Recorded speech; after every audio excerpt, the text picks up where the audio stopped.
¿Qué tal, chicos? Bienvenidos a otro módulo del programa intensivo de formación política. Mi nombre es Roxana Piwai Perti. El día de hoy voy a estar compartiendo con ustedes y quiero tomarme un minuto para felicitarlos por haber decidido postular para este programa. Desde ya les auguro muchísimos éxitos, espero que aprendan muchísimo. Como experiencia personal, marcó un antes y un después en mi vida profesional y en mi vida personal, por lo cual estoy segura que ustedes van a tener la misma experiencia. Bien, les comento un poquito sobre mí. Yo soy docente universitaria. En el último año trabajé en la Universidad Estatal de Quevedo. También participo de programas sociales. Les comento uno en el que ahora estoy trabajando, que es la Fundación Mulieres. Mulieres busca preparar a las mujeres en temas de crecimiento profesional y también en temas de crecimiento personal, para justamente colaborar en este crecimiento integral de la mujer sin descuidar ninguna de las dos partes que son importantes. Bien, les cuento, soy economista de la Universidad Católica Santiago de Guayaquil. Tengo una maestría en Política Económica y Economía Pública de la Universidad de Valencia. Tengo un diplomado de Comunicación Política y también actualmente soy estudiante de la carrera de Derecho de la Universidad Particular de Loja. Bien, chicos, la clase que vamos a ver hoy es el sistema financiero ecuatoriano. Lo que vamos a aprender es un poco el funcionamiento del sistema financiero ecuatoriano, las instituciones que lo componen, las funciones de estas instituciones que lo componen, quiénes son los encargados de regularla, y vamos a aprender también algunas herramientas en temas de política monetaria que tiene el Ecuador para intervenir en este sistema financiero. Vamos a empezar puntualizando la importancia de estudiar el sistema financiero ecuatoriano. Primero, es necesario analizar la historia. Sabemos que el Ecuador pasó por un cambio drástico en el año 1999, en el que teníamos nuestra propia política monetaria. En este caso podíamos emitir moneda, teníamos el sucre, y de repente una serie de malas decisiones, malas políticas monetarias, una inflación descontrolada, el desempleo, todo se dio propicio, todo el ambiente económico se dio para que finalmente termináramos en la dolarización. Ustedes sabrán la historia de la dolarización, sabemos las consecuencias económicas y también las consecuencias sociales. En cuanto a las consecuencias sociales, la más visible era la migración. ¿Cuántos de nosotros no tenemos familiares que están viviendo en España, en Italia? Todo porque tuvieron que moverse para conseguir nuevas oportunidades de trabajo, ya que el Ecuador pasó por una crisis fatal. Bien, lo particular de esta crisis es lo frágil que fue el sistema financiero ecuatoriano, y por ello es importante, interesante que aprendamos de la historia y también un poco valorar que actualmente nuestro sistema financiero no cuenta con la misma fragilidad que en ese entonces tenía.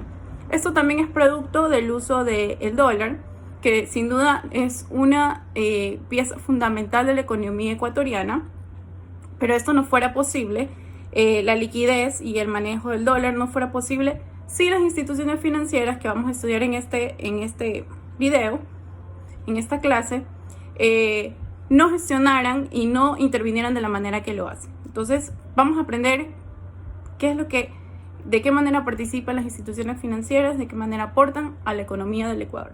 La información que vamos a revisar la pueden encontrar en los portales oficiales del Ministerio de Finanzas, de la Superintendencia de Bancos y de la Superintendencia de la Economía Popular y Solidaria.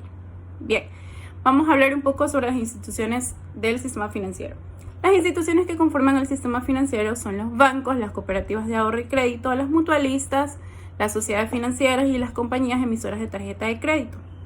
Las instituciones que regulan estas instituciones son la Superintendencia de Bancos, regulando e interviniendo en la banca privada. Por dar un ejemplo, el Banco Pichincha, el Banco del Pacífico, el Banco de Guayaquil, todas estas están reguladas por la Superintendencia de Bancos.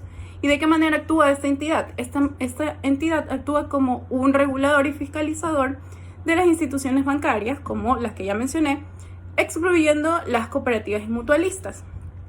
También velan por el cumplimiento de la ley e intervienen cuando existen problemas de liquidez y solvencia en estas instituciones. Es muy importante saber temas sobre liquidez y solvencia. La liquidez y solvencia es lo más importante del sistema financiero ecuatoriano. Más adelante vamos a aclarar por qué. Trabaja en conjunto con el Banco Central del Ecuador, que es el encargado de aplicar las directrices del Ministerio de Finanzas, y también tiene entre sus funciones proteger el interés general en el ámbito financiero, velar por la estabilidad, la solidez y el correcto funcionamiento de las instituciones, y también está para emitir boletines con información sobre estas instituciones. Bien, por su lado, la Superintendencia de la Economía Popular y Solidaria regula las instituciones que ya les había mencionado, como las cooperativas de ahorro y crédito, las mutualistas, las sociedades financieras. Es una entidad técnica de supervisión y control de las organizaciones de la economía popular y solidaria, con personalidad jurídica, de derecho público y autonomía administrativa financiera. ¿Qué es lo que busca? Lo que busca es un desarrollo, estabilidad y solidez, y el correcto funcionamiento económico, popular y solidario. Como ustedes saben, las cooperativas y las mutualistas tienen otros fines. Los fines que tienen son distintos a la banca comercial. Entonces, por esto es que la fiscalización se da por parte de otra entidad y no por la misma entidad que regula las entidades de banca comercial. Bien, entre sus funciones están la de ejercer el control sobre las actividades económicas de las instituciones que integran este sistema. También velan por la estabilidad, la solidez, el correcto funcionamiento, fijan los tarifarios de servicios, autorizan las actividades financieras y también otorgan personería jurídica a las organizaciones que quieren acogerse a la economía popular y solidaria, tales como las cooperativas de ahorro y crédito, las cajas, bancos comunales y mutualistas. La principal función de las instituciones que componen el sistema financiero es intermediar entre la oferta y la demanda de los recursos financieros. Lo hace mediante la recepción de depósitos a la vista, depósitos a plazo, otorga créditos de consumo, también otorga en algunas ocasiones créditos hipotecarios y también realiza operaciones con divisas, entre otras. Mientras que las cooperativas de ahorro y crédito realizan actividades de intermediación financiera con responsabilidad social. Las mutualistas, con su actividad principal, que es captar recursos para destinarlos al financiamiento de vivienda, construcción y bienestar de sus socios. Ok, ya hemos hablado sobre el funcionamiento del sistema financiero, sobre las entidades que lo conforman, sobre las entidades que lo regulan, pero ahora me gustaría hablar con ustedes sobre la política monetaria, en sí del dinero. Ustedes saben que la impresión de dinero es una de las herramientas que tienen los países para fomentar la economía, regularla e intervenir en la economía. También saben que el Ecuador no tiene esta herramienta porque nosotros no tenemos moneda propia, por lo tanto no podemos acuñar, no podemos imprimir dinero. Sin embargo, tenemos otras herramientas que nos ayudan a controlar la liquidez. Ahora vamos a aprender 3 herramientas de la política monetaria que ustedes pueden encontrar en un libro de macroeconomía. En este caso yo estoy utilizando el libro de Dornbusch, el libro de macroeconomía de Dornbusch, y vamos a aprender 3 herramientas de la política monetaria para intervenir en el sistema financiero. Un poco sobre la política monetaria.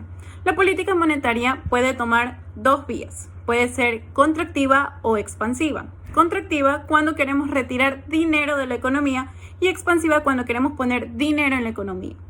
Bien, una vez teniendo estos conocimientos, les voy a explicar los 3 instrumentos de la política monetaria que tenemos para manejar interferir o estimular el sistema financiero del Ecuador. El primer elemento y la primera herramienta que tenemos es la tasa de descuento.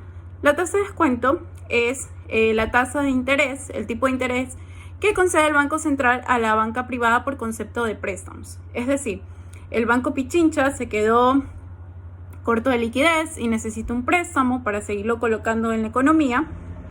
Y por ello acude al Banco Central y le pide un préstamo. Este préstamo será otorgado con esta tasa preferencial, que es la tasa de descuento. Suponiendo que yo quiero tomar una medida expansiva, ¿qué es lo que hago? Mi tasa de interés va a ser más baja porque voy a prestar dinero a un costo más bajo. Entonces, si hay un costo más bajo, muchos bancos van a ir a hacer préstamos y van a poder colocar ese dinero en la economía. Ese es un ejemplo de una política expansiva. Pero ¿qué pasa si yo quiero causar el efecto contrario? Yo de repente me di cuenta que la inflación está aumentando y por lo tanto quiero retirar dinero de la economía. Entonces aplico una política monetaria contractiva. y utilizo de herramienta la tasa de descuento. ¿Qué es lo que voy a hacer? Lo que voy a hacer es aumentar la tasa de descuento. Si mi tasa de descuento es muy elevada, yo no voy a querer hacer préstamos. Por lo tanto, el banco no va a disponer de tanto dinero para colocar en el mercado, para dar más préstamos de consumo, más créditos de emprendimiento y más dinero para mover y circular en la economía. Bien, la segunda herramienta de la que vamos a hablar es el encaje legal o el encaje bancario. Este concepto indica el porcentaje de los depósitos bancarios que deben permanecer como reserva líquida. ¿Esto para qué? Para hacer frente a los depósitos de todos los clientes. Ustedes saben que la actividad de un banco consiste en captar recursos y luego distribuirlos para que estos recursos sigan creciendo, y puede ser que yo vaya a depositar una cantidad de dinero y el banco lo está utilizando para hacer préstamos, pero de repente yo un día quiero quitar mi dinero de golpe. Entonces, ¿qué pasa cuando muchos contribuyentes quieren quitar su dinero de golpe? Entonces, por eso el banco tiene un encaje legal que cubre y respalda los depósitos de las personas para que en estos casos en los que quieran retirar su dinero de golpe puedan hacerlo sin problema. ¿Ya? Un ejemplo de esto. Apliquemos una política monetaria expansiva utilizando el encaje legal.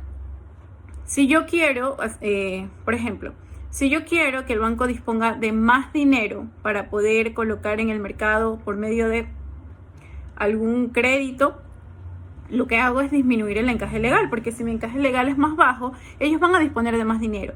Pero si en cambio yo quiero lograr que el banco, si yo quiero quitar dinero de la economía y quiero aplicar una política contractiva, lo que voy a hacer es aumentar el encaje legal, porque le digo al banco que ahora ya no tiene que guardar solo el 10% de reservas líquidas, sino que tiene que guardar el 20% de reservas líquidas. Y de esta manera el banco ya no va a disponer de tantos recursos para colocarlos en el sistema financiero.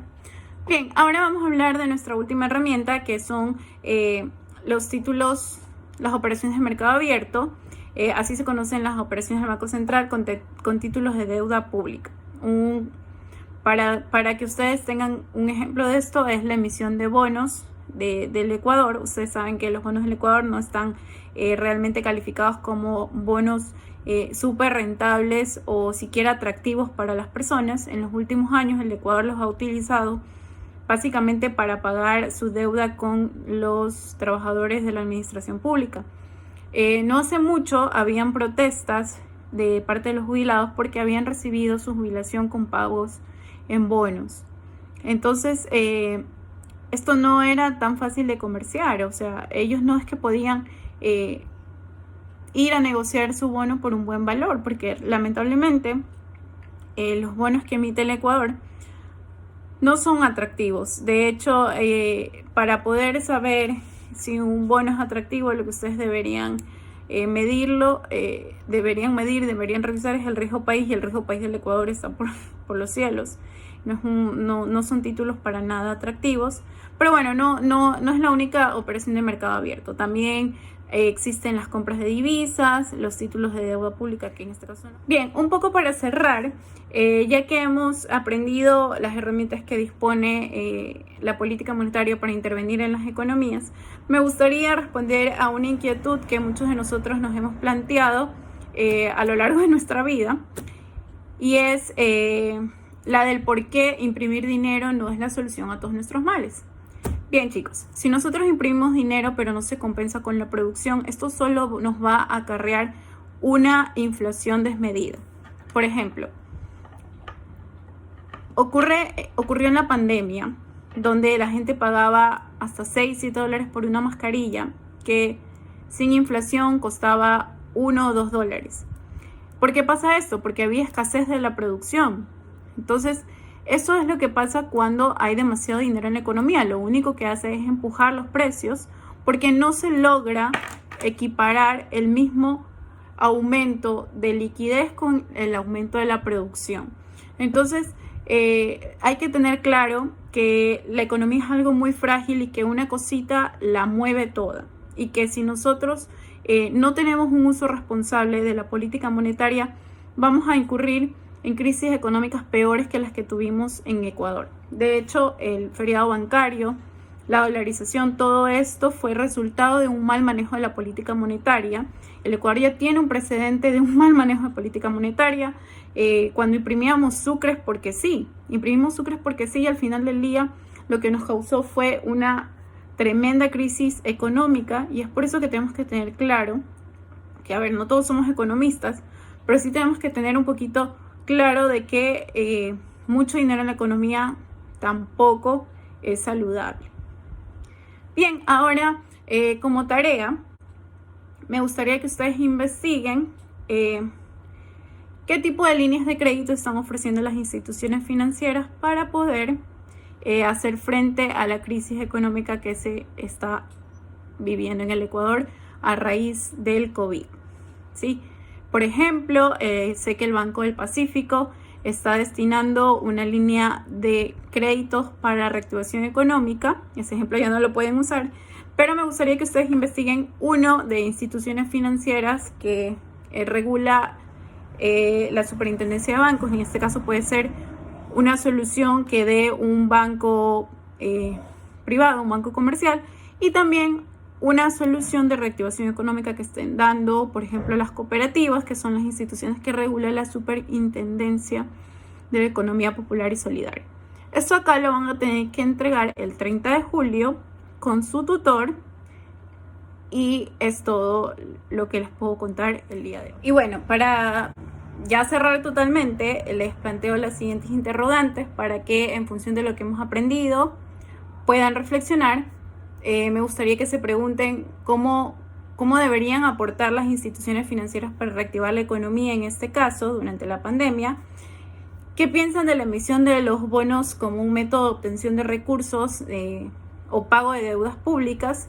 Y también que ustedes se planteen que, dada la situación económica del mundo y en particular del Ecuador, cómo utilizar los instrumentos de la política monetaria para incentivar la economía. Estas interrogantes no es necesario que las manden junto a su tarea, pero sí me gustaría que lo piensen, porque son cosas que en definitiva nos van a ayudar a reflexionar un poco sobre cuál es el rumbo que debe ir tomando la economía del Ecuador, que sin duda lo único que debemos aplicar son políticas expansivas, porque estamos en una recesión, y cuando estamos en una recesión lo que necesitamos es reactivar la economía. Entonces, ustedes como personas en formación, en proceso de aprendizaje, deben tener ideas más grandes, más fuertes, más claras, que no se limiten solo a generar impuestos, más ideas para mover la economía, que no se limiten a crear impuestos que van a estrangular muchísimo más a los consumidores. Bien, con esto me despido, les dejo mis redes sociales. En Instagram me pueden encontrar como @RoxanaPiguabeYperti, en Twitter como @RoxanaPiguabeY. Y bueno, les deseo lo mejor, espero que hayan aprendido en esta clase, en este módulo. Me despido, les deseo todos los éxitos y que ustedes y sus familias tengan muchísima salud.